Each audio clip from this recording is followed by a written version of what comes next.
Buen día amigos de Perú 21, yo soy Patricia Quispe y esto es La Voz del 21. Hoy nos acompaña el ministro de Educación, Ricardo Cuenca. Bienvenido, ministro. Muchas gracias, Patricia, por la invitación. Un gusto poder conversar con usted. No, gracias a usted por aceptar nuestra solicitud y para que la audiencia de Perú 21 pueda conocer un poco más de lo que está trabajando el ministerio ya a puertas de un proceso de transferencia a un nuevo gobierno.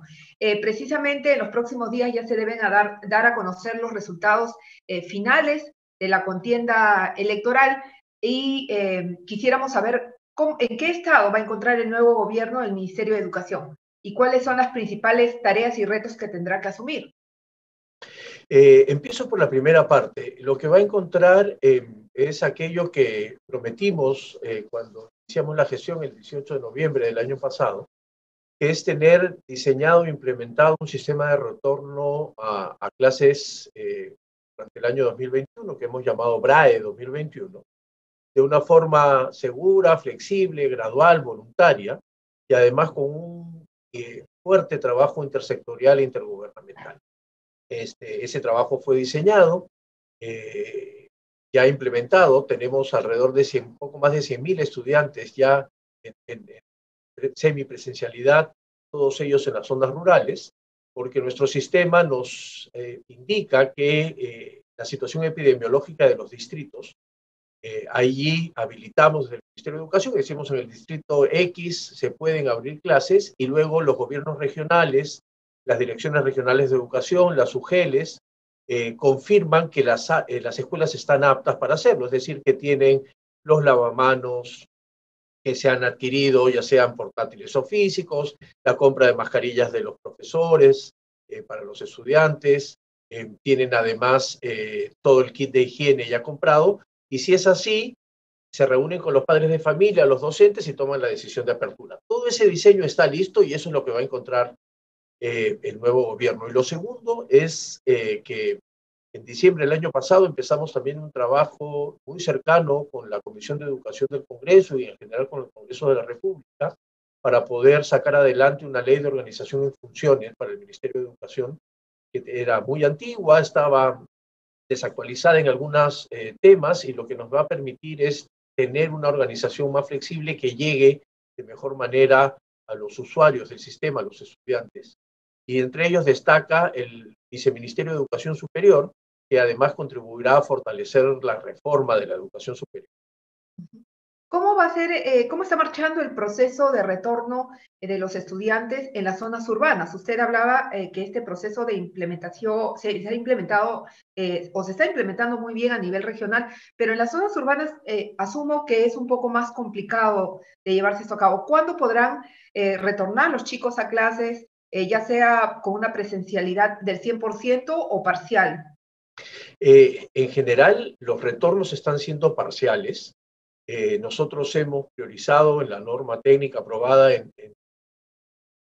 marzo de este año que hay que focalizar cuando haya semipresencialidad en los chiquitos más pequeños de educación inicial, porque es a los que les ha ido más duro el año pasado, los chicos de sexto de primaria en la transición a la secundaria, los estudiantes de quinto de secundaria, las poblaciones indígenas, los estudiantes con necesidades especiales, porque estamos, ya que hay que ir avanzando poco a poco en el aforo de las clases, hay que ir avanzando con mucho cuidado, ¿no? Entonces, el proceso de implementación es un proceso de implementación que está siendo muy seguro. Desde el 19 de abril que se abrieron 14 escuelas en la ciudad de Arequipa, en la región de Arequipa. Tenemos ahora más de 2.400 escuelas. Felizmente no hay ningún caso registrado de contagios asociados a las escuelas y entonces estamos en un proceso de evolución porque los indicadores epidemiológicos nos lo permiten. En las zonas rurales los indicadores bajaron primero y es por eso que la apertura se inicia en las zonas rurales. Si todo va bien, como nos está yendo hasta ahora en el franco descenso de los indicadores, seguramente el próximo semestre habrán algunas zonas urbanas habilitadas para ir empezando este retorno presencial. ¿Eso podría incluir Lima también? Ojalá, tenemos que portarnos bien todos para evitar los contagios, usar la mascarilla, distancia física, lavarnos las manos, y si todos los indicadores se fueran favorables, probablemente sí, ¿no? Acá no es una decisión, y esto es importante, Patricia, en su pregunta, porque esto no es una decisión, a veces algunas personas, y me dicen en redes, que yo tengo que dar la orden para que se abran las escuelas. Claro, no es una decisión arbitraria, ¿no? Sino de Exacto, acuerdo a cómo va avanzando el proceso también de vacunación y asumo también ese nivel de contagios. exacto. Mejor síntesis que la suya, ninguna. Gracias, ministro. Yo quería consultarle también respecto de qué retos o cuáles son las primeras medidas que en su opinión debería adoptar el nuevo gobierno en los primeros, bueno, asumen el 28 de julio, qué es lo que tendrían que trabajar primero con prioridad de acá, del 28 de julio a diciembre. Lo primero es efectivamente seguir, ojalá, con el propio diseño que hemos dejado de retorno a las aulas, que incluye seguir supervisando que los directores hayan comprado aquello para los que se le dio dinero, las UGEL es lo mismo, tener todo listo para que según se vayan haciendo las cuentas se pueda ir regresando lo más pronto, ¿no? Allí tenemos un tema fundamental. Y el segundo gran reto tiene que ver con la preparación del presupuesto público para el año 2022. Nosotros vamos a dejar un borrador, pues es lo que nos corresponde, porque el presupuesto se aprueba en noviembre de este año. Entonces el próximo Congreso y el próximo Poder Ejecutivo tienen que trabajar sobre la base de ese presupuesto, ¿no? Nosotros estamos concentrando el presupuesto en dar una distribución que favorezca a las escuelas en las zonas rurales, porque son aquellas que han tenido durante estos año y medio, van a tener durante 2 años mucho más desventajas que las históricas desventajas que había entre lo urbano y lo rural. Entonces, ahí hay otra prioridad de trabajo con el presupuesto. Y una tercera es continuar acompañando a los docentes, ¿no es cierto? Nosotros durante estos primeros meses tenemos más de 260.000 docentes capacitados en herramientas tecnológicas, en cuestiones socioemocionales. Tenemos un programa que se llama Te Escucho Docente, que acompaña también esta sensación de agobio que tienen los profes, ¿no es cierto? Debido a la pandemia, y que ha sido interesantísimo porque hemos recibido como 300.000 consultas, ¿no? Y estamos ahí atendiendo para que vaya. Entonces, eso de ahí a diciembre en el corto plazo para tratar de hacer todo lo posible y mantener el año 2021 en las mejores condiciones posibles a pesar de la segunda ola que tuvimos, ojalá sin tercera, y en una situación de pandemia aún, ¿no? ¿Se han detectado irregularidades?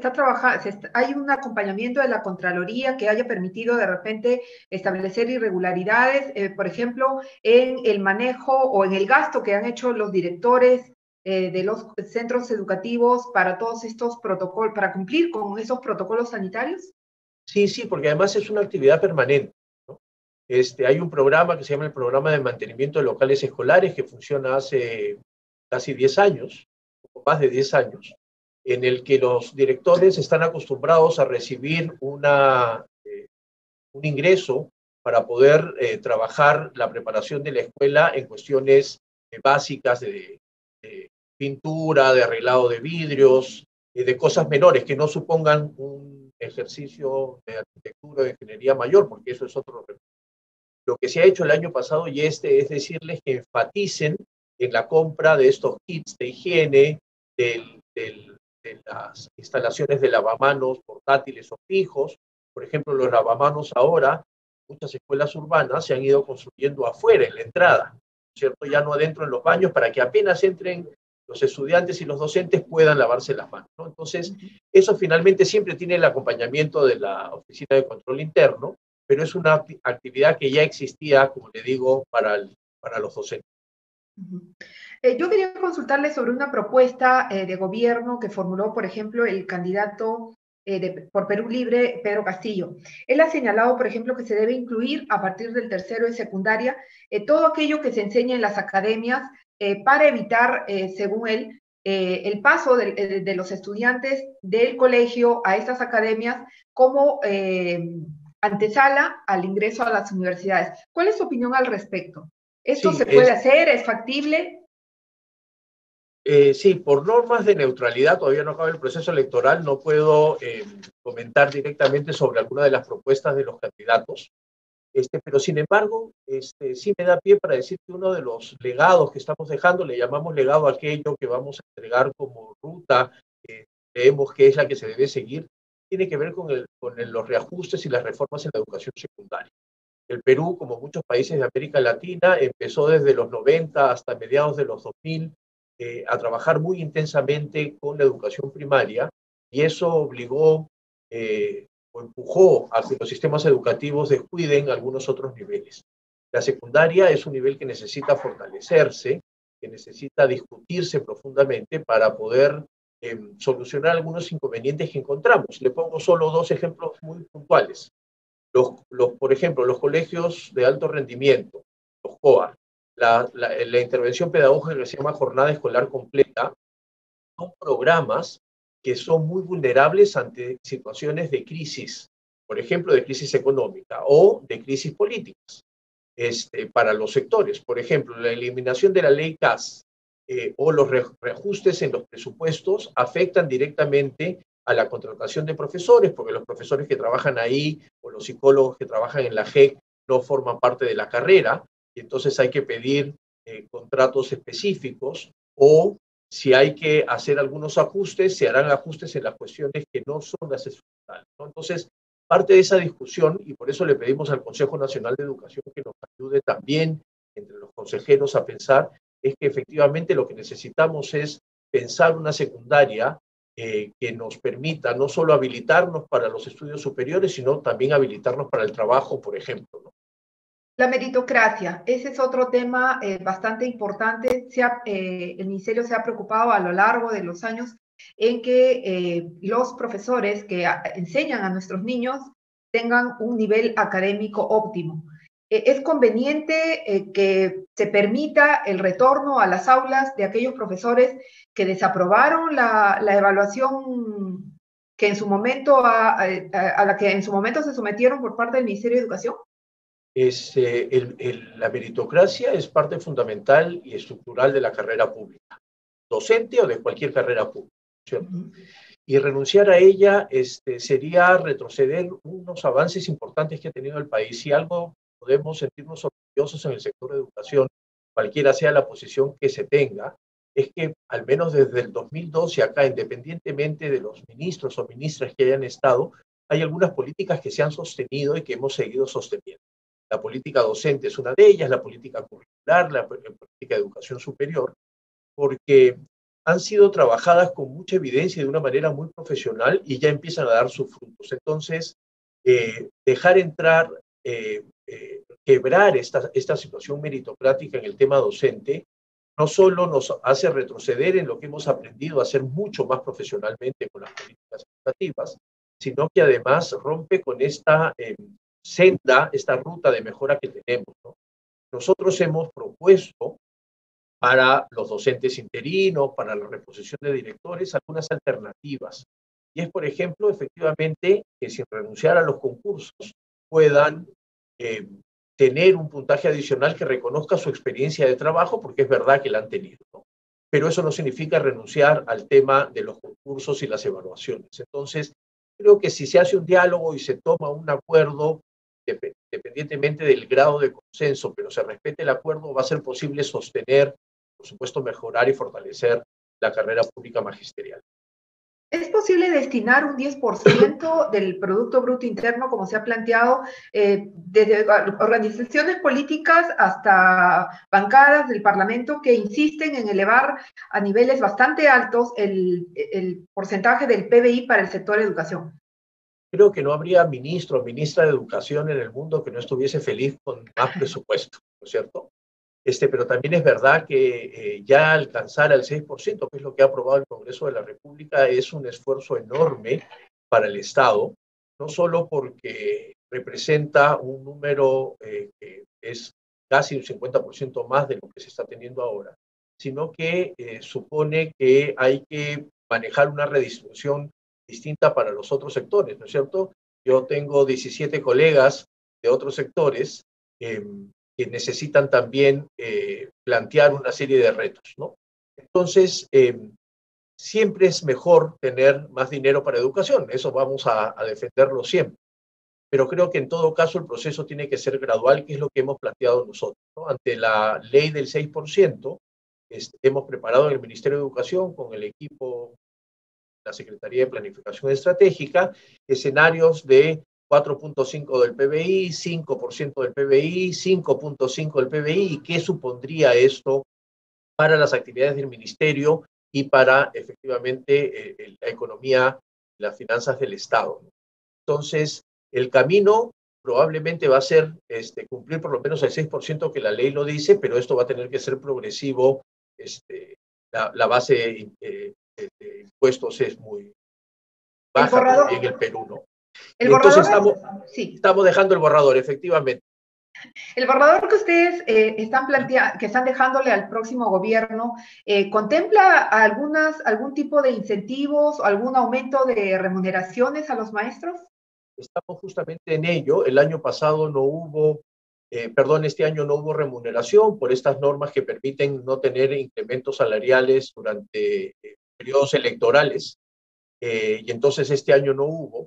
Estamos dejando planteado la posibilidad de que, por supuesto, para el próximo año lo haga, pero además de eso, otro conjunto de incentivos que hagan que la carrera sea más atractiva, ¿no es cierto? Modificar efectivamente la escala para ver si es que podemos subir más rápido en los niveles de la carrera pública, hacer más atractivas aquellas plazas que efectivamente generan inconvenientes y acompañar a los profesores con capacitación para que puedan tener más éxito cuando se presentan a los concursos de nombramiento o a los concursos de ascenso. El tema de la SUNEDU es un tema bastante recurrente cuando se habla del Ministerio de Educación y de la labor que se cumple en ese sector. ¿Es necesario hacer una revisión de las atribuciones que tiene una institución que ha logrado licenciar a un sinnúmero, tengo entendido más de 90 universidades, y cuyo éxito es reconocido? Lo que hay que hacer es trabajar con, digamos, mejorar algunas de los temas de SUNEDU que ha demostrado, como usted muy bien lo ha dicho, que ha tenido éxito en el trabajo que ha hecho. Por ejemplo, una propuesta que ya no llegamos por cuestiones de tiempo es que la SUNEDU también sea la responsable de licenciar institutos superiores tecnológicos, pedagógicos, escuelas artísticas, sobre la base del aprendizaje que ha tenido con el licenciamiento de universidades. Y además fortalecer el trabajo de supervisión. Hay que recordar que el licenciamiento se crea como una componente del sistema de aseguramiento de calidad para tener la certeza y la garantía que aquello que se ofrece en el mercado como educación superior tiene condiciones básicas de calidad. Y eso hay que supervisarlo y darle un poco más tareas. Yo le decía a mis colegas de SUNEDU, les vamos a dar un poquito más de tareas a las que ya tienen como premio por haber hecho un buen trabajo. En este momento, ¿a qué tareas está abocando la SUNEDU? ¿Está en el trabajo de supervisión? Está en el trabajo de supervisión, está además de los trabajos, digamos, de servicios que tiene que ver con el tema de carrera universitario, con el registro de títulos, que es una de sus líneas de trabajo, en el tema del licenciamiento y la supervisión, y empezando con los licenciamientos de algunas carreras, ¿no es cierto? Ya salieron los primeros de las carreras de medicina humana, y en ese proceso están trabajando para asegurarnos que hay condiciones básicas institucionales, pero también condiciones básicas de algunas carreras, y está empezando por medicina humana. ¿Es necesario darle una mayor autonomía a la SUNEDU? Se ha hablado, por ejemplo, que tendría que apartarse un poco de esta dependencia del Ministerio de Educación. Sí, no es que dependa del ministerio, está adscrita al sector, porque tiene que estar adscrita a algún sector, digamos, ¿cierto? Pero su titular es nombrado por el ministerio, ¿verdad? El titular es elegido por el ministerio y las otras 6 personas que lo acompañan, una es el presidente o presidenta del CONCITEC, según sea, y las otras personas elegidas por un concurso público, ¿no? Entonces, digamos, la mayoría de personas son elegidas por concurso público. ¿Qué les sugiere a usted cuando escucha sobre la necesidad de revisar las atribuciones de la SUNEDU? Estas propuestas también han llegado de parte del Congreso en varias oportunidades. ¿Es necesario reforzar algunas atribuciones? Usted mencionaba, por ejemplo, este licenciamiento, de los institutos superiores. ¿Pero hay alguna otra cosa que revisar por parte de la SUNEDU? ¿Y qué tanto daño le haría? Siempre hay que revisar. Si hay que revisar para mejorar, bienvenido, ¿no es cierto? De eso se trata. Fíjese, Patricia, que la SUNEDU ha sido una institución que ha sido sometida a un asedio permanente desde que se creó, ¿cierto? Al poco tiempo de creada en el 2014, en el marco de la ley universitaria, hubo una demanda de inconstitucionalidad. El Tribunal Constitucional falló en contra de esa demanda, dijo que no había inconstitucionalidad en el proceso de licenciamiento de universidades, y de ahí en adelante han habido muchos intentos y muchas iniciativas para debilitar su trabajo o para transformar su trabajo. Sin embargo, han pasado los años, desde el 2014 acá, y la SUNEDU ha demostrado que su trabajo no solo es bueno, sino que es necesario para ordenar el sistema universitario peruano, sobre todo que ha terminado siendo muy legítimo entre la población, ¿cierto? La mayor defensa de cualquier política pública, de cualquier política educativa, es cuando se legitima entre la población porque le encuentran sentido a las decisiones que se están tomando, ¿no? Y eso ha sucedido con la SUNEDU y con el duro trabajo de pasar por el licenciamiento, de tener que denegar algunas eh, licencias de funcionamiento, acompañar junto con el Ministerio de Educación el traslado de estudiantes hacia otras universidades. Así que todo lo que sea para fortalecerla, por supuesto que siempre es importante y bienvenido. Sin embargo, estos, como decía usted, siempre está en la mira la SUNEDU y hay muchos intereses que se han gestado dentro del Parlamento. ¿Le preocupa a usted lo que va a pasar con la SUNEDU de aquí para adelante? Entra un nuevo gobierno, entra también un nuevo equipo en el Congreso, nuevos congresistas, que algunos de los cuales también tendrían intereses respecto de algunas universidades. Como le digo, lo más importante de la SUNEDU es su legitimidad social, y eso es lo que le permite actuar con la tranquilidad, por supuesto con la eficiencia de su trabajo desde que se creó. Entonces, más que una preocupación, lo que yo veo es primero la consolidación de la SUNEDU como una instancia importante y válida. Hemos aprendido mucho sobre la marcha. Es un país que además está sirviendo de modelo con el tema del licenciamiento para otros países. Faltaría complementarlo con el tema de la acreditación. La ley también manda que el Sistema Nacional de Evaluación y Acreditación de la Calidad Educativa, el SINEACE, que es lo que actualmente opera, necesita una revisión. Nosotros sabemos que en el Congreso de la República hay un proyecto de ley para poder consolidar estos cambios. Hemos trabajado de la mano con ellos para impulsarlos. Y entonces lo que yo creo es que ya se va a ir más bien consolidando cada vez más la reforma universitaria.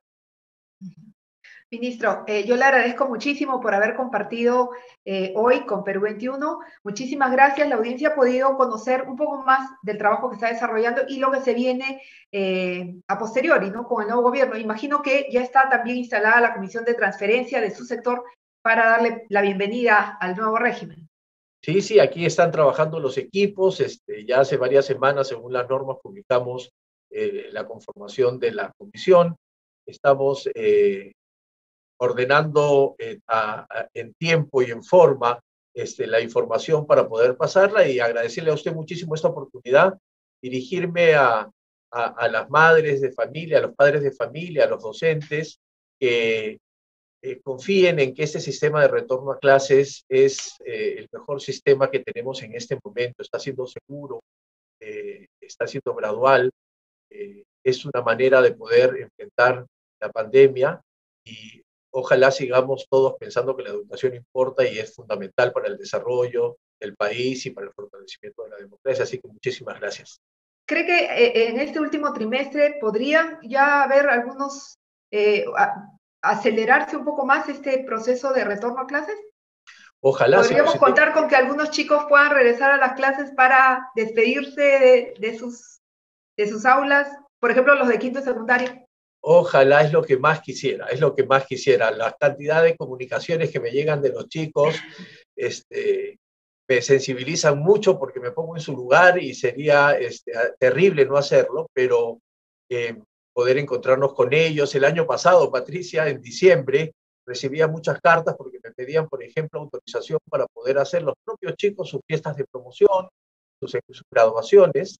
Eso es algo que no le corresponde al ministerio, porque es una actividad educativa, ¿no? Si no es extraeducativa, pero hablamos con las municipalidades y les sugerimos que se hagan en espacios abiertos, para que se puedan encontrar, porque no hay más deseo que el que podamos regresar todos a clases. Se lo comparto porque entiendo lo duro que es para los estudiantes, para los chicos, para las chicas, tener que haber soportado este año y medio tan duro de pandemia.